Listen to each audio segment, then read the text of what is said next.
Vamos a abrir entonces nuestras Biblias en el Salmo número 51 y nos vamos a ubicar en el versículo número 10. Tan solo un versículo, así que cuando lo encuentre, en reverencia a la santa bendita palabra de Dios, y si puede hacerlo, nos vamos a poner de pie. Si no, quédese ahí sentadito o sentadita donde está. Y vamos a leer. Si no trae su Biblia o si no tiene una versión Reina Valera 1960, entonces aquí está proyectado para que todos podamos declarar lo que enseña la palabra de Dios para nosotros el día de hoy. ¿Estamos todos listos? Dice la palabra de Dios en el nombre del Padre, del Hijo y del Espíritu Santo, y el pueblo de Dios dice, amén. Crea en mí, oh Dios, un corazón limpio y renueva un espíritu recto dentro de mí. Y nomás yo escuché mi voz, pero me gustaría escucharla de ustedes. ¿Cómo dice la palabra de Dios? Crea en mí, oh Dios, un corazón limpio y renueva un espíritu recto dentro de mí. Padre, en el maravilloso nombre de nuestro Señor y Salvador Jesucristo, te damos gracias, Señor, porque podemos estar aquí. Y, Señor, en este momento estamos también abriendo nuestra mente y nuestro corazón, porque te hemos cantado, Señor, y te hemos alabado con alegría de corazón. Pero ahora, Señor, queremos abrirnos para ti, para recibir de ti, Señor, tu santa y bendita palabra. Y sujetamos, Señor, nuestros pensamientos a la obediencia a Cristo Jesús. Nos sujetamos a ti, Señor, para escuchar tu palabra con mucha atención, y una vez que la hemos escuchado, la podamos poner por obra. En el nombre bendito y poderoso de nuestro Señor y Salvador Jesucristo oramos, y el pueblo de Dios dice, amén. Puede tomar asiento. Bueno, yo soy mexicano, y como mexicano estamos nosotros celebrando que tenemos un nuevo presidente en México, de un partido que jamás alguien se hubiera imaginado que una vez iba a ganar. Es el partido Morena, y que pertenece a la izquierda, no a la derecha como tradicionalmente estábamos acostumbrados los mexicanos, con el PRI, que estuvo gobernando por muchísimos años, y con la ultraderecha, que es el PAN. Pero nunca habíamos tenido un gobierno de la izquierda, y mucha gente estaba con cierto escepticismo de saber qué es lo que va a pasar con un gobierno de izquierda en México. ¿Será que nos vamos a convertir en una nueva Cuba? ¿Nos vamos a convertir en un nuevo Venezuela? ¿Qué va a pasar con el gobierno de izquierda? Pero la verdad es que estamos los mexicanos recibiendo muy buenas noticias de lo que está pasando en México. Claro, la gente quiere que se arregle todo lo que otros destrozaron por años y años y años. Quieren que este nuevo gobierno lo arregle ahora, tiene apenas 4 meses va a cumplir apenas. Empezó en diciembre. Y mucha gente ya lo está presionando, ¿verdad?, de que tiene que arreglar todas las cosas que otros no pudieron hacer en más de 70 años. Entonces, pero él está haciendo cosas muy, muy interesantes. Y hace y cada día este presidente, entre las cosas buenas y nuevas que hace, que nunca habíamos visto los mexicanos, todos los días este presidente convoca a una reunión de prensa a las 7 de la mañana. Él tiene una reunión con su gabinete a las 6 de la mañana, y a las 7 de la mañana están todos los periodistas para recibir de él lo que estuvo él hablando con su gabinete, las cosas que resolvieron, los problemas que están arreglando, que se han presentado. Y al mismo tiempo que los reporteros le hacen preguntas, él mismo está tomando notas de cosas que él no sabía que estaban sucediendo, pero que ahora ya las sabe y quiere ponerlas en acción. Este presidente se llama Andrés Manuel López Obrador, presidente de México, mejor conocido como AMLO por sus siglas. Y él, entre las muchas acciones que ha tomado en este poco periodo que ha estado como presidente, hace algunas semanas, le digo yo, a mí me gusta escuchar las conferencias que él da diarias. Casi nunca las puedo escuchar todas, pero bueno, la conferencia, pero por lo menos procuro escuchar alguna parte de ellas todos los días, si puedo. Casi siempre puedo escucharlas a esa hora. Y hace algunas semanas estaba viendo que el presidente estaba cerrando una de las prisiones más legendarias en México, que es la prisión de las Islas Marías. Yo no sé si ustedes han escuchado acerca de las Islas Marías. Son unas islas que están fuera del territorio mexicano. Bueno, pertenecen al territorio mexicano, pero me refiero a que están aparte. Y ahí había una prisión que fue muy, muy legendaria, donde se hicieron muchísimas películas. Para que tengan una idea, para quienes no conocen las Islas Marías, es como hablar tal vez aquí de Alcatraz, ¿verdad? ¿Se acuerdan de la prisión de Alcatraz aquí en los Estados Unidos?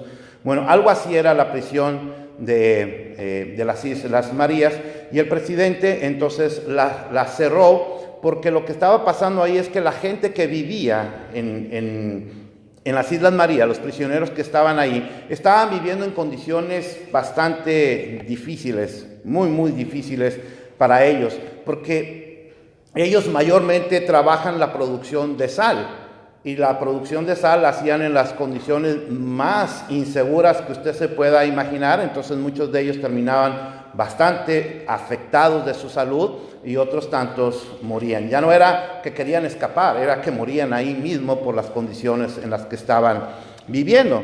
Y entonces el presidente decide ahora en estas semanas pasadas que esa prisión se cierra precisamente porque no ofrece ninguna seguridad ni garantía para los presos que están ahí. Él dice que las prisiones tienen que ser un lugar de rehabilitación para las personas, mucho más que un simple castigo. Es decir, no es nada más el castigar por castigar, porque hicieron mal, sino que castigar para rehabilitar. Y ese es el pensamiento de él. Entonces, si vas a castigar, pues tienes que hacerlo de una forma humana si realmente quieres la rehabilitación de esta persona. En eso estamos de acuerdo, por lo menos yo estoy de acuerdo con el señor presidente, pero dijo además algo muy interesante que yo quiero que ustedes escuchen. El señor presidente de México, Andrés Manuel López Obrador, dijo además que cerraba la prisión porque las personas que estaban allí no es que fueran malos, sino que las circunstancias que ellos vivieron los hicieron malos, los orillaron a hacer cosas malas. Eso es lo que dice el presidente de México. También, una de las cosas que él está atacando bastante es lo que se llama el problema del huachicol. Yo no sé si ustedes han escuchado mucho en las noticias esa palabra. El huachicol no es otra cosa que el robo de combustible.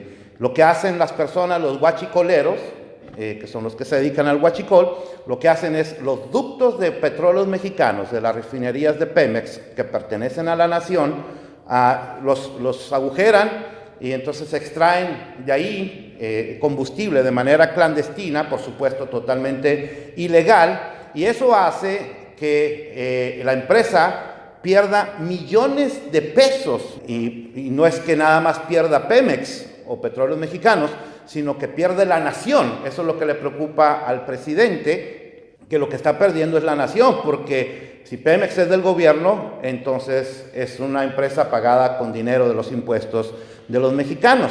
Pero fíjese lo que hizo el señor presidente. El señor presidente, a diferencia de otros presidentes que nunca tomaron en cuenta el robo del huachicol, por lo menos no le dieron la importancia que él está haciendo, él sí empezó a atacar el problema de huachicol, pero le dijo al ejército, le dio la instrucción precisa: cuando descubran una toma clandestina, lleguen, pero no me toquen a los huachicoleros, nada más ahuyéntenlos, espántenlos.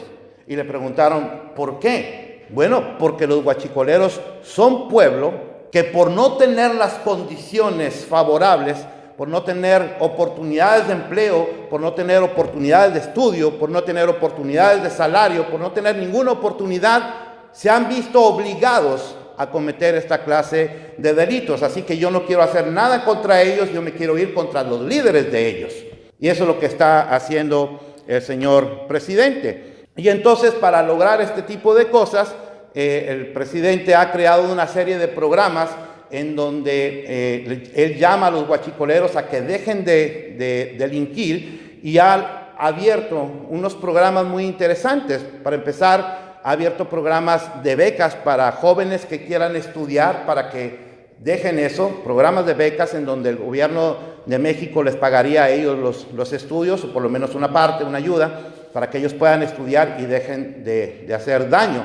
Y también ha creado una serie de programas de capacitación para jóvenes, que precisamente él dice, bueno, es que ellos no tienen oportunidad de trabajo, entonces vamos a crear oportunidades de trabajo para ellos, y levantó una serie de programas de capacitación para estos jóvenes, en donde les dice, vengan y prepárense, y mientras ustedes se preparan, el gobierno de México les va a pagar a ustedes una cantidad de dinero para que puedan sobrevivir mientras ustedes se capacitan. Y una vez que estén capacitados en diferentes oficios que se ofrecen, una vez que estén capacitados, el gobierno ha entablado una coalición, un contrato, un convenio con muchas empresas en el país para que estos muchachos, al terminar su capacitación, vayan y ya tengan trabajo seguro. No quiero hablar de política porque no estoy aquí para hablar de política, pero me sirve mucho para ilustrar lo que quiero enseñar. Y lo que quiero enseñar es que el presidente de México, Andrés Manuel López Obrador, es un hombre al que yo realmente admiro mucho. No lo conocía,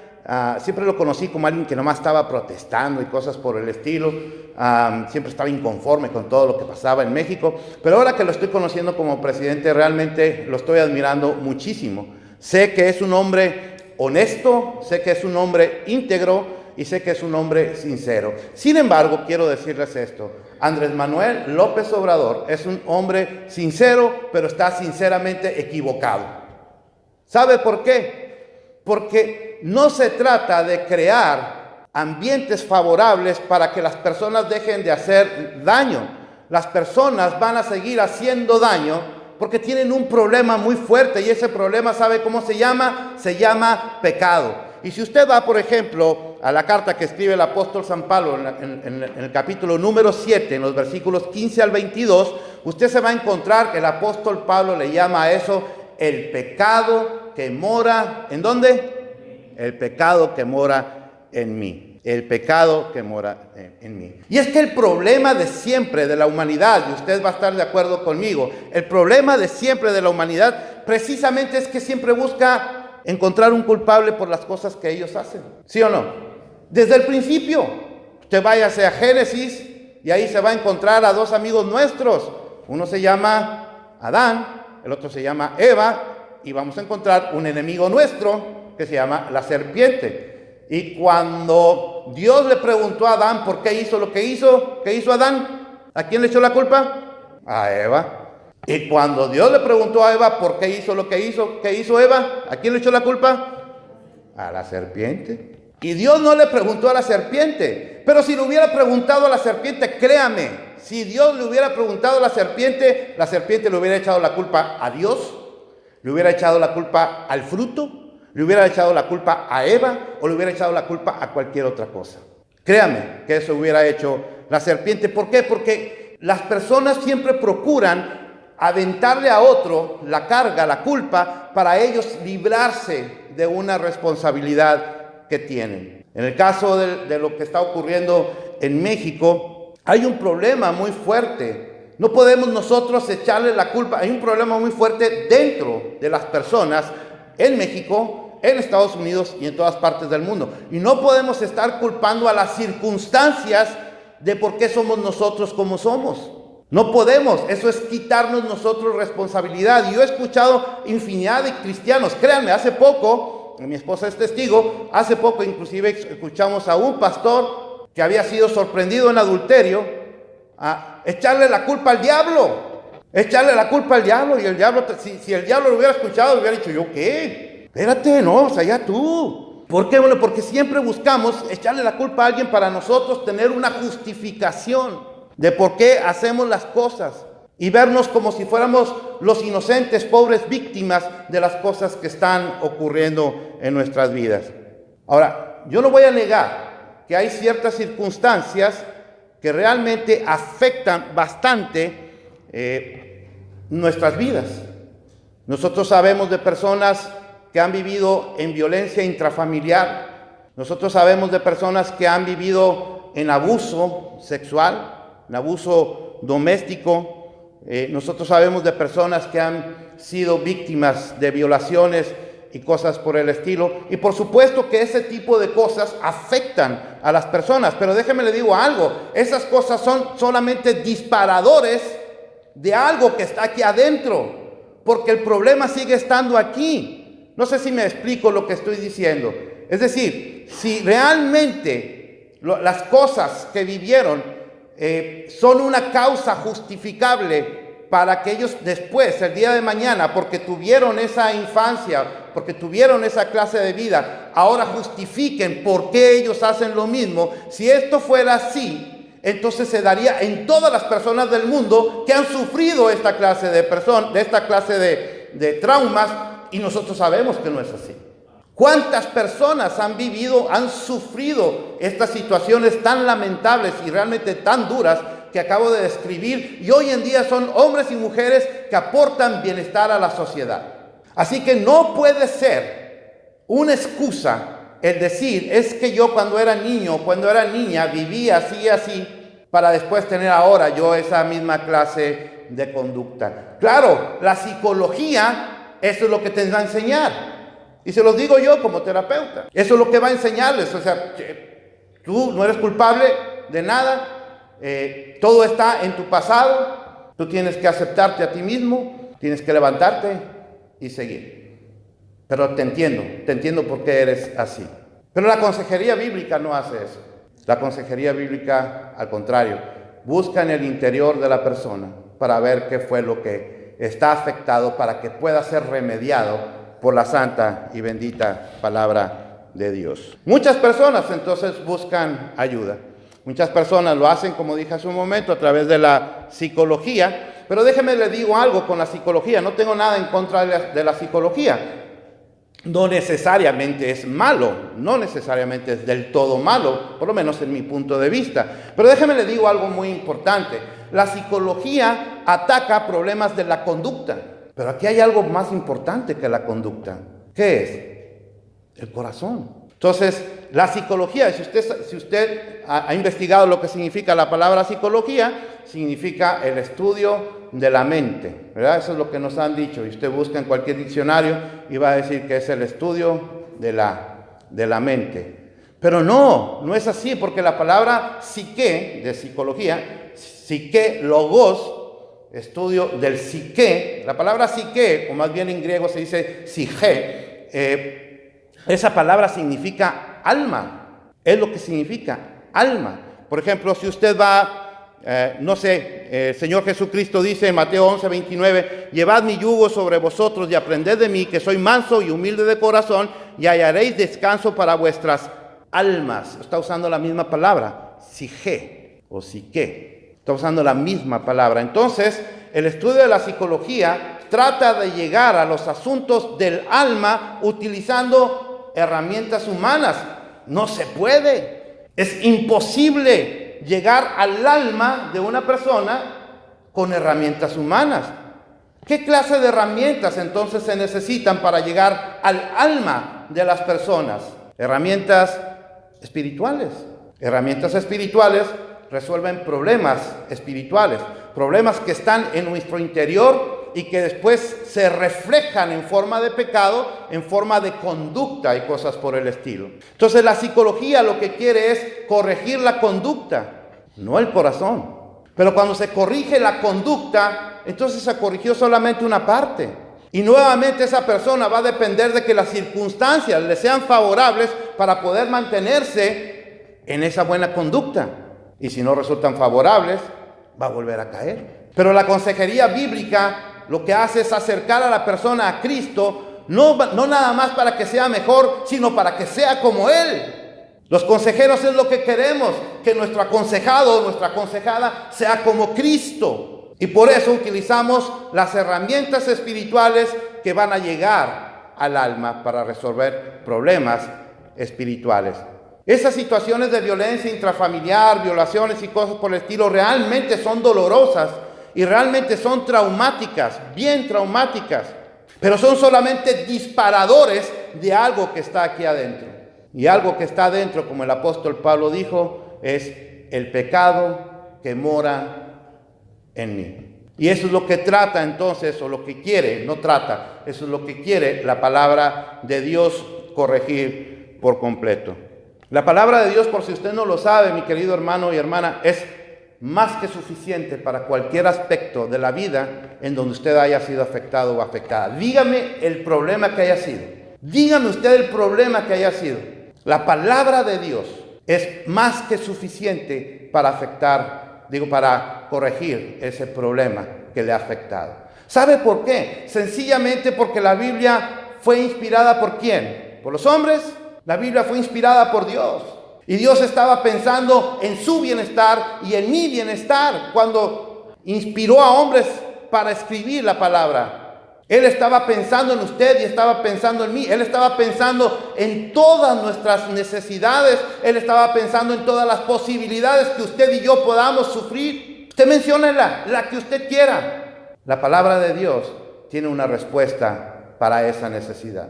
La palabra de Dios es más que suficiente. Entonces, mientras la psicología trata de corregir el comportamiento humano, lo cual es bueno, la palabra de Dios nos lleva a la santidad, lo cual es mucho mejor. Dios muchas veces permite que sucedan cosas malas en nosotros.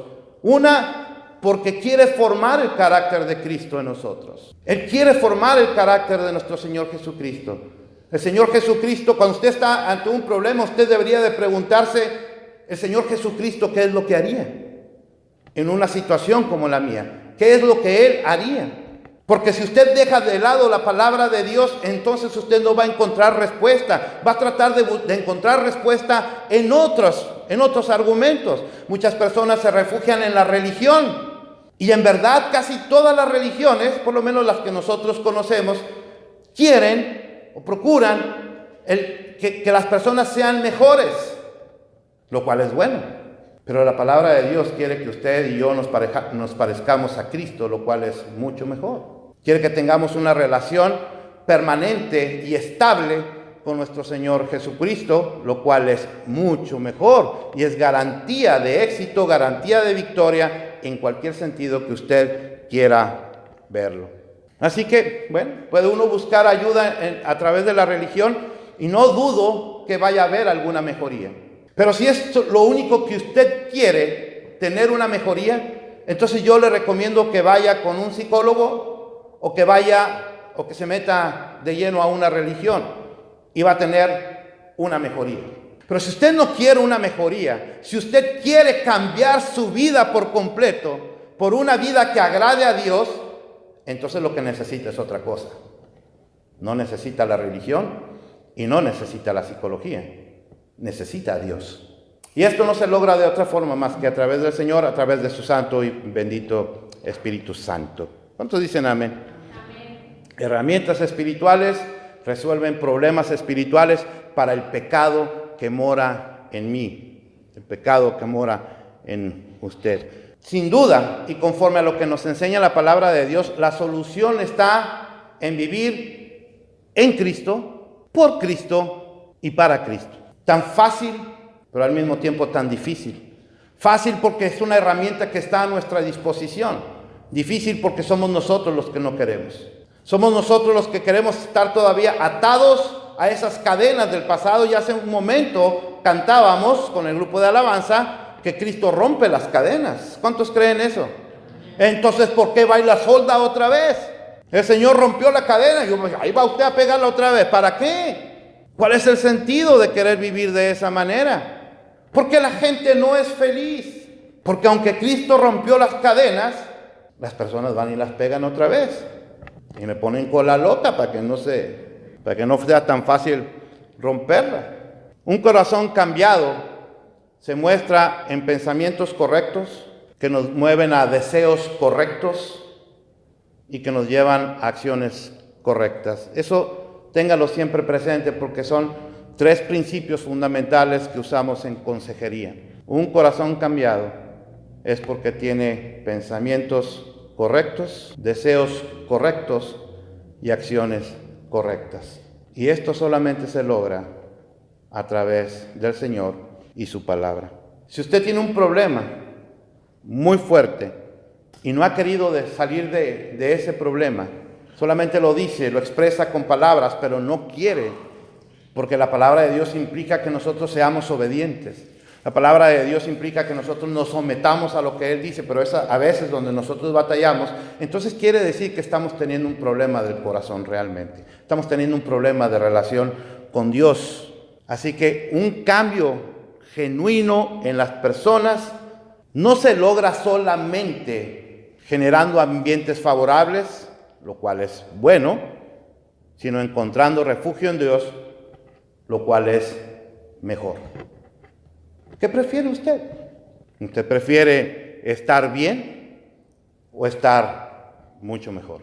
¿Usted prefiere estar mejor o prefiere estar en la excelencia que solo el Señor nos puede dar? Consideremos la lectura del día de hoy, porque alguien se puede estar preguntando, bueno, ¿qué tiene que ver esto con el Salmo 51:10? Pues tiene bastante que ver con el Salmo 51:10, porque este salmo, por si usted no lo sabe, el rey David lo escribió cuando estaba arrepentido del pecado que cometió, ese pecado de adulterio que había cometido en su vida con una mujer llamada Betsabé. Pero déjeme le digo algo, el pecado de adulterio de David es solamente la consecuencia de un pecado mayor, si usted me permite ponerlo en esos términos, la consecuencia de un pecado mayor. Y ese pecado mayor, ¿sabe cuál era? David se alejó de Dios, por eso cayó en pecado.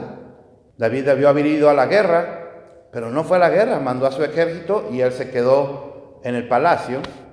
Y fue cuando vio a Betsabé y se obsesionó con Betsabé. Y el problema con el pecado es que pica y se extiende. Es como una bola de nieve que vemos a veces en las caricaturas.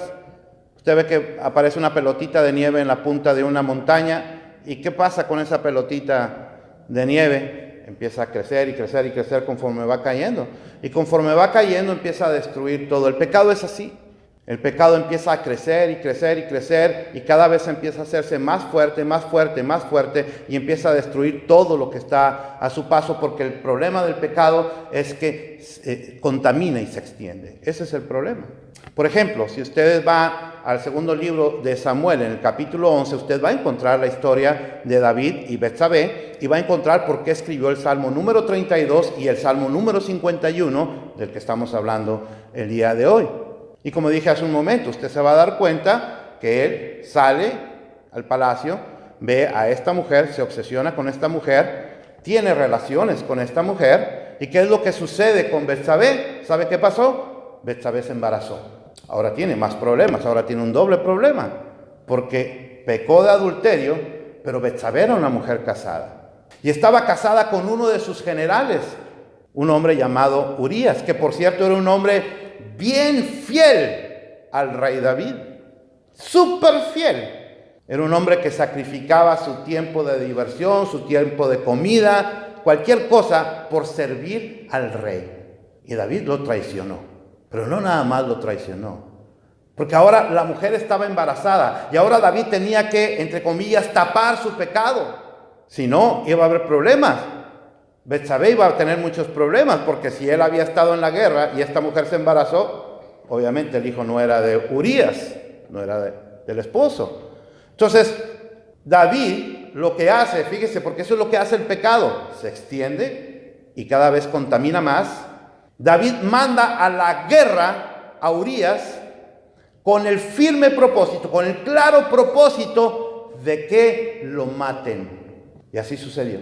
Urías va a la guerra, lo mandó adelante y lo mataron. Y David creyó que con eso su pecado estaba salvado. Pero Dios, que todo lo ve, le mandó a un profeta llamado Natán. Dios mandó a un profeta llamado Natán para que confrontara a David con su pecado. Y Natán, eso fue lo que hizo. Confrontó a David con su pecado. Y cuando Natán lo confronta, es cuando éste reacciona, abre los ojos y se da cuenta del enorme daño, la gran maldad que había cometido. No nada más porque adulteró con una mujer casada, no nada más porque asesinó al esposo de esta mujer, que ya es bastante decir, sino porque esto fue el resultado de un problema más grave, que fue haberse alejado de Dios. Entonces, ahora que David es confrontado y sus ojos son abiertos a la realidad, es cuando David se da cuenta de cómo está su condición. Él sabe que es un hombre indigno delante de Dios, manchado por la culpa del pecado. Y cuando Natán confrontó a David, David no le echó la culpa a Betsabé. No dijo, la mujer me tentó. La mujer no lo tentó. Si usted ve el segundo libro de Samuel, capítulo 11, usted va a ver que la mujer se estaba bañando en el patio de su casa. El que andaba de mirón era David, que tiene que andar de mirón ahí. Él debía andar en la guerra, no de mirón. Pero David estaba de mirón y por eso cayó. Se alejó del Señor y por eso cayó. Pero David no le echó la culpa entonces a la mujer, no le echó la culpa a las circunstancias, no le echó la culpa a otras personas, no le echó la culpa al diablo, no le echó la culpa a nadie. David sabía que el problema estaba ¿en quién? En él. El problema estaba en él, no en los demás. Los demás es solamente un disparador de algo que está aquí y que necesita ser curado, que necesita ser sanado, que se llama pecado. El pecado que todavía mora en mí y también mora en usted. David lo sabía. Y entonces es cuando escribe este hermoso Salmo número 51. Y en el versículo número 7, fíjese lo que él está pidiendo al Señor. Él le ruega a Dios, una vez que se ha dado cuenta del mal que ha hecho, David le pide a Dios que lo purifique. ¿Por qué? Bueno, porque el pecado contamina, mancha, ensucia, y de verdad que lo hace.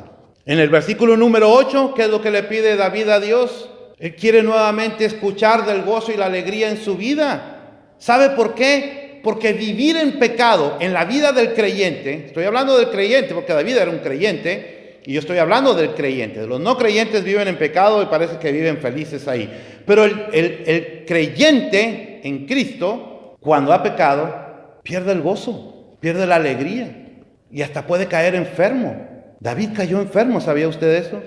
Sus huesos se envejecieron, casi al borde de la fragilidad para quebrarse por nada, por el pecado. ¿Por qué? Bueno, porque se fue el gozo de su vida, se fue la alegría de su vida. Y David quiere que regrese esa alegría de su vida nuevamente, porque no puede vivir así, ya se le fue por el pecado. El pecado entristece, el pecado frustra. Esos son resultados de pecar.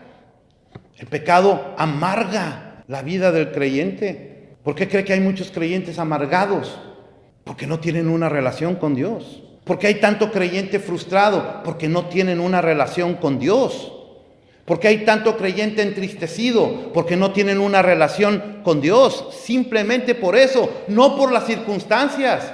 Las circunstancias pudieron haber disparado, pudieron haber sido un disparador, pero el pecado es responsabilidad de la persona, es responsabilidad suya y es responsabilidad mía también. David lo entendió. Entonces él le dice, Señor, que yo pueda volver a ver nuevamente la alegría y el gozo en mi vida. Y en el versículo número 9, David le dice a Dios, Señor, esconde tu rostro de mí, o sea, ni voltees a verme. Estoy tan sucio, soy tan indigno por lo que he hecho, Señor, que me da vergüenza que voltees a verme. No me voltees a ver, Señor, por favor. Perdona mi pecado, borra mi maldad. Y mientras lo haces, Señor, yo no quiero que tú me veas, no quiero que me veas así de sucio, así de contaminado, así de acabado. Entonces vemos en el Salmo 51 a un David que quiere tener un nuevo inicio con Dios, que quiere tener una nueva relación con Dios. El David del Salmo 51 es bien diferente al David del segundo libro de Samuel, capítulo 11. El David del segundo libro de Samuel quería esconder su pecado, como si esto fuera posible. Quiso justificar su pecado y lo que hizo fue peor. Pero el David del Salmo 51 es un David que ha reconocido que tiene un problema él, no las circunstancias, no el ambiente a su alrededor, no lo provocado por otras personas. Tiene un problema él en su interior. Y ese problema se llama pecado, porque el pecado todavía habita en él. Él dice, en pecado me concibió ¿quién? Mi madre. O sea, nací pecador y voy a seguir siendo pecador, a menos que tú hagas algo conmigo. Porque si no, pues entonces yo voy a tener una lucha con el pecado. Yo voy a tener una lucha con el pecado en donde a veces le voy a ganar, a veces le voy a perder y a veces me voy a desanimar. Pero si yo tengo una lucha con el pecado a través de ti, las cosas cambian. Tú me vas a llevar entonces a la victoria. Así que este David del Salmo 51 es al David que nosotros debemos prestar atención, porque es el David que tiene mucho que enseñarnos a nosotros. Porque déjeme le digo algo, las cosas que ocurrieron con David son cosas que ocurren con muchos creyentes el día de hoy. O no hay adulterio en las iglesias, no hay robos en las iglesias, no hay asesinatos en las iglesias. Nada más el hermano Edmundo la semana pasada, cuántas historias nos contó de asesinatos en la iglesia, en el nombre de Dios.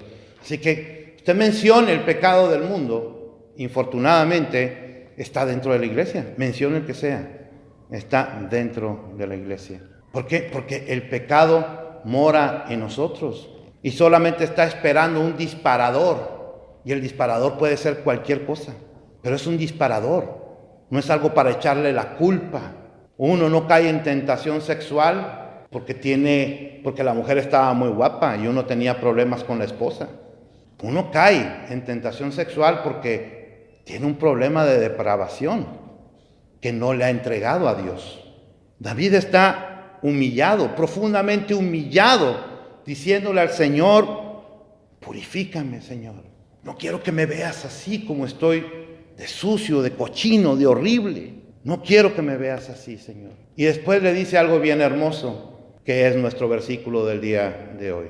Crea en mí, oh Dios, un corazón puro y renueva un espíritu recto dentro de mí. ¿Dentro de quién? O sea, dentro de Él, ¿verdad? No le dijo: Señor, ponme el ambiente favorable para que yo no caiga en tentación. Eso no fue lo que le dijo David. Quítame, Señor, a todas las mujeres que me provocan tentación, quítamelas, Señor. Él no dijo eso, porque si yo le hubiera pedido eso y hubiera vuelto a caer, ¿a quién le hubiera echado la culpa? A Dios. Yo te pedí que me quitaras las mujeres, tú no me las quitaste, ya sabes cómo soy, caí. Eso es una aberración delante de Dios, y David lo sabe. Por eso David dice: Señor, el problema está en mí, y si el problema está en mí, crea en mí un corazón puro, un corazón limpio, y renueva un espíritu recto dentro de mí. Ahora, ¿qué quería decir David con estas dos palabras, corazón y espíritu? ¿Qué es lo que quiere decir David? Bueno, cuando nosotros analizamos el fondo de estas palabras, nosotros vemos que la palabra corazón, lo que nosotros entendemos es esta parte que está en medio de nosotros, este órgano que está en medio de nosotros, pero es algo que quiere decir algo que está bien escondido. Por ejemplo, cuando usted dice en el corazón de la tierra, o sea, la tierra no tiene corazón, ¿verdad que no? Pero uno dice en el corazón de la tierra. ¿Por qué dice uno qué quiere decir uno con el corazón de la tierra? Pues quiere decir aquello que está muy profundo, aquello que está muy oculto en la tierra, que nosotros no podemos ver. Ese es el sentido de la palabra corazón. Por eso, si usted va, no sé, al Salmo 46:2, usted va a hablar, usted va a escuchar ahí a David diciendo que que el mar tiene un corazón, en el corazón del mar. Se refiere a la profundidad del mar, lo que está oculto en el mar. En Deuteronomio capítulo 4, versículo 11, habla del corazón del cielo. El cielo no tiene corazón, pero es una manera de decir lo que está oculto, lo que está lejos, lo que no se ve. Y David está hablando de su corazón. Nadie está viendo lo que hay en su corazón, pero Dios sí. Y para él eso es más que suficiente para sentirse indigno delante de él. Pero el corazón también es el centro de la vida. El corazón en el pensamiento judío es el centro de las emociones, ¿sabía usted eso? El centro de las pasiones, el centro de las motivaciones, el centro de los pensamientos. En el pensamiento judío, todo eso es lo que significa corazón. Entonces, lo que está diciendo David cuando habla del corazón, está hablando de toda su personalidad, de toda su personalidad. Señor, dame una personalidad diferente. una que te agrade a ti. Y pide algo más, y dame un espíritu recto. Renueva un espíritu recto dentro de mí. Y la palabra espíritu también se puede traducir del hebreo al español como persona o ser. Y nosotros sabemos que el espíritu es lo que da vida. David lo que está diciendo es: Señor, quiero ser una nueva persona para ti. Quiero tener un inicio nuevo contigo, uno diferente, uno que te agrade, uno donde yo haga las cosas que son de tu agrado, uno donde no te avergüence con mi conducta, con mis acciones, uno que te haga sentir orgulloso de mí. Dame eso, Señor, dame, porque de otra manera yo no quiero que tú me veas. Soy tan sucio que no quiero que tú me veas. Así que David nos enseña que el primer paso hacia la restauración siempre va a ser confesar, sin justificar nuestro pecado delante de Dios. Eso es lo primero que nosotros tenemos que hacer. Y ojalá que sea siempre nuestra oración delante de Dios. Y lo segundo que tenemos que hacer es decirle al Señor que nos renueve cada día. Señor, dame un corazón nuevo. Renueva este espíritu todos los días, no nada más hoy, todos los días. Y limpia mi corazón, no nada más hoy, no nada más ahorita porque estoy afectado, porque estoy emocionado. Limpia mi corazón hoy, mañana y todos los días. Pedir perdón delante de Dios y pedirle que nos levante de la consecuencia del pecado es lo mejor que nosotros podemos hacer. En conclusión, mis queridos hermanos y hermanas, los creyentes tenemos una gran lucha, como dije hace un momento, con el pecado, y esa lucha la tenemos todos los días. Esa lucha la podemos ganar o perder. La podemos perder si nosotros queremos luchar con nuestras propias fuerzas, con lo que nosotros sabemos, con lo que nosotros entendemos. Podemos tener algunas victorias, pero regularmente vamos a tener derrotas. O la podemos ganar. Y la podemos ganar cuando nosotros hacemos la pelea junto con el Señor. Él es el que pelea nuestras batallas. Y es que, hermano y hermana, déjeme le digo algo, el pecado es cosa seria. El pecado es peligroso porque se presenta de una forma hermosa, deliciosa y hasta inofensiva. Es peligroso porque nos dice que usted tiene derecho a hacer y decir lo que usted quiera. Es peligroso porque nos dice que no pasa nada. No pasa nada si nosotros hacemos algo que es contrario a la palabra de Dios. Dice la palabra de Dios que pecado es todo aquello que es transgresión de la ley. Nosotros entendemos, pecado es todo aquello que es transgresión o algo que violenta la palabra de Dios. Pero Satanás hace con nosotros lo mismo que con Eva. No pasa nada, hombre. Ay, por una vez que la hagas, no va a pasar nada. Y nos presenta las cosas para que nosotros podamos caer. Eso es tentación. Pero la tentación es solamente un disparador. Si usted cae, si yo caigo, no fue por culpa de Satanás. Fue porque yo tomé la decisión de pecar. Yo tomé la decisión de caer. Yo tomé la decisión de escucharlo a Él. Él hizo su trabajo y su trabajo es ese. Tentarme. Pero Él no me obliga. Entonces, ¿dónde está el problema? El problema está aquí.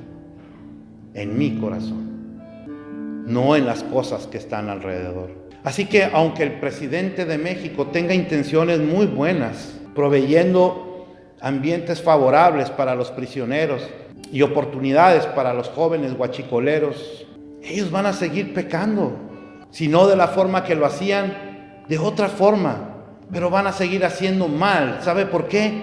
Porque el pecado está en ellos y las circunstancias solamente fueron disparadores. Pero uno no puede echarle la culpa a eso, porque uno se está quitando una responsabilidad y eso no es bueno delante de Dios. Satanás quiere que usted crea eso, que usted no es el culpable o la culpable, que la culpa la tienen otros, que está bien que usted siga haciendo lo que está haciendo, que usted siga siendo violento, violenta en su casa porque con usted fueron violentos, que está bien que usted viole, maltrate, porque en su casa lo violaron o la violaron y ahora usted también puede hacer lo mismo. Satanás quiere que crea eso. Pero mientras nosotros sigamos culpando a las circunstancias que están a nuestro alrededor, nosotros nunca vamos a tomar responsabilidad por nuestras acciones. Y entonces, ¿sabe qué va a pasar? Va a pasar lo que David nos enseña que él está viviendo y no quiere que nosotros vivamos. Está perdiendo el gozo, está perdiendo la alegría, está perdiendo el ánimo, está perdiéndolo todo. Porque cada vez está cayendo más y más consumido en el pecado. Él no quiere eso para nosotros. Dios no quiere eso para nosotros. Y por eso, porque Dios no quiere eso para nosotros, nos ha proveído la herramienta que nosotros necesitamos, o las herramientas que nosotros necesitamos. Le voy a dar 3 herramientas que el Señor nos da para que usted y yo nos mantengamos firmes en la fe, fieles al Señor y obedientes a su palabra. La primera herramienta es la oración. Ore todos los días, siempre ore.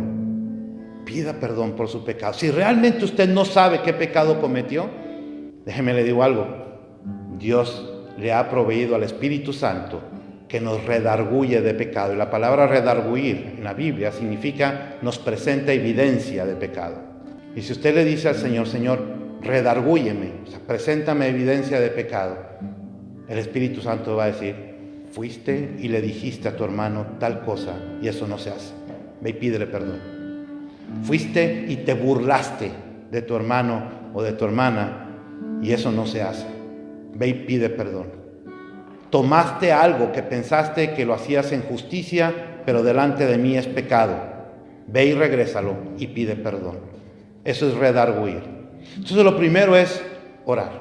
La segunda herramienta que nos da el Señor es la palabra de Dios. Estudie la palabra de Dios. Lea la palabra de Dios. Medite en la palabra de Dios todos los días.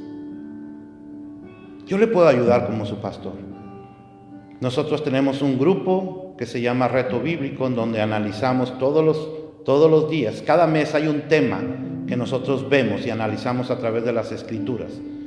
Este mes de marzo estamos viendo el tema del ánimo y un montón de escrituras que tienen que ver con el ánimo que Dios nos da. Si usted quiere, todos los días yo hago una reflexión chiquita que cabe en un texto, chiquitita.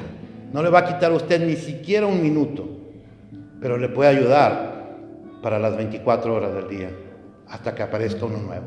Todos los días le puedo mandar un texto, si usted quiere, sobre las reflexiones que hago del tema que estamos tratando. Y lo tercero, David cayó al alejarse de Dios por andar de ocioso.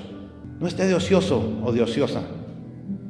Dios le ha dado a usted por lo menos un don o un talento. Si usted no lo usa, está de ocioso u ociosa. A veces decimos, en el mundo dicen, ¿qué estás haciendo? Estoy trabajando para no tener malos pensamientos. Bueno, créame que tienen razón. No esté de ocioso, no esté de ociosa. Póngase a trabajar en el Señor. El pecado nos quita la paz, el gozo, nos hace más débiles y nos hace presa fácil para el enemigo de nuestras almas que quiere alejarnos cada vez más de Dios. Y quiero terminar con esta lectura bíblica para que usted vea que el pecado no está en las cosas, en las circunstancias, en otras personas. El pecado no está en la tentación. El pecado es haber caído en tentación. Mire lo que dice Santiago, y con esto voy a terminar. Dichoso el hombre que soporta la prueba con fortaleza, porque al salir aprobado recibirá como premio la vida, que es la corona que Dios ha prometido a los que lo aman. Cuando alguno se sienta tentado a hacer lo malo, no piense que es tentado por Dios, porque Dios ni siente la tentación de hacer lo malo, ni tienta a nadie para que lo haga. Al contrario, uno es tentado por sus propios malos deseos. ¿Por qué es tentado uno? Por sus propios malos deseos, que lo atraen y lo seducen. De estos malos deseos nace el pecado, y del pecado, cuando llega a su completo desarrollo, nace la muerte. Santiago capítulo 1, versículos 12 al 15. El pecado está en usted, el pecado está en mí y nos quiere destruir. No lo dejemos. No lo dejemos, no se lo permitamos. Refúgiese en el Señor y Él le garantiza la victoria, pero además le tiene una gran recompensa. ¿Cuántos dicen amén? Vamos a alabar al Señor.